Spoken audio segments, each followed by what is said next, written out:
Union ছাত্রদলের president সভাপতি যে ছেলেটার বক্তব্য বাইরা লইছে, ভিডিও ক্লিপ বাইরা লইছে, এই ছেলেটার নিয়ে আস্থা বাংলাদেশ তুলপার আন্দোলন চলের, মানে প্রতিবাদ চলের ফেসবুকও তার মুক্তি লাগি। কারণ এই ছেলেটার 5 আগস্টর আগে আন্দোলনের অনেক ডকুমেন্ট আছে। স্বৈরাচার হাসিনা পতনের লাগে মিছিল মিটিং সব সময় সামনে তাকিয়া নেতৃত্ব দিছে, সামনে ছাড়ি তাকিয়া নেতৃত্ব দিছে এই ছেলেটা। এই ছেলেটার অপরাধ হইল কি, যে কোনো একটা বিষয় নিয়ে তর্কাতর্কি করিয়া তানার অচিরে হইছে যে আপনি এখানে আসতে হবে। তো এইটা তো কোনো অপরাধ করে নাই। বাংলাদেশের সংবিধান অনুযায়ী, সংবিধানের 7 অনুচ্ছেদ অনুযায়ী জনগণ রাষ্ট্রের মালিক। কোন প্রজাতন্ত্রী বাংলাদেশ সরকার, আমরা হইলাম কি, এরা হইল কি প্রজাতন্ত্র কর্মচারী, আমরা হইলাম কি রাষ্ট্রের মালিক। আমরা রাষ্ট্রের মালিক হিসাবে তোমরা আমরা চাকর, আমরা হইতাম পারি, তোমরা আমরা বেতনদারি কর্মচারী, আমরা হইতাম পারি, তোমরা নাও। এইখানে কোনো অপরাধ করে নাই। কোনখানে লেখা আসেনি যে আমি ডিসিতে বলতে পারি যে আপনি ওইখানে আসেন।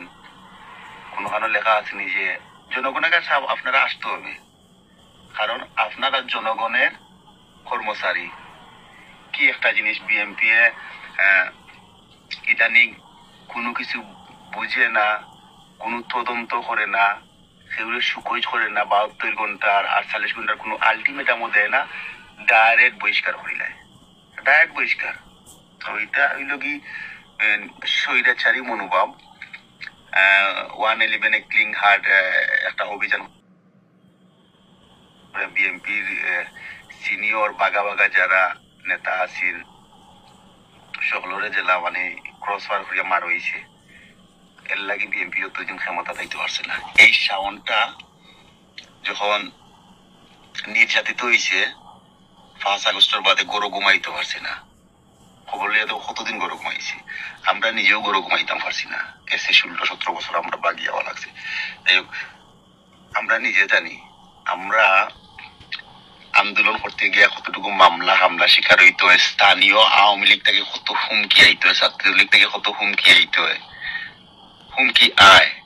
বাড়িগুলো পুলিশে হামলা করে, এই পুলিশে আমরা বাড়িগুলো হামলা করছি, মাল গ্রুপের অর্ডার লিয়ে যায়। মানে আমরা মামলা খাই, মামলা ওয়ারেন্ট হইলে আমরা না হইলে মাল গ্রুপ হয়ে যায়, বার্তাকে মানে মাল গ্রুপ মানে সপ্তাহ লিয়েই থাকি তারা।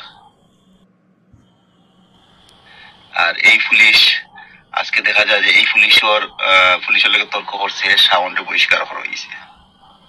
তো খারাপ লাগে। এই পুলিশের আগে খবর লোকা এটা স্বৈরাচারর দূষণরা এখনো রয়েছে, এখনো এরা পাকছে না, এখনো রয়েছে, বুঝছেন? কত পুলিশ হয়ে গেছে। শেখ হাসিনায় যদি প্রতি বছর যদি 5,000 পুলিশ নিয়োগ দেয়, 5,000 ছাত্রলীগ নিয়োগ দিছে, ঠিক আছে? তো শাওনের মুক্তি দাবি করলাম। আর শাওনের মুক্তি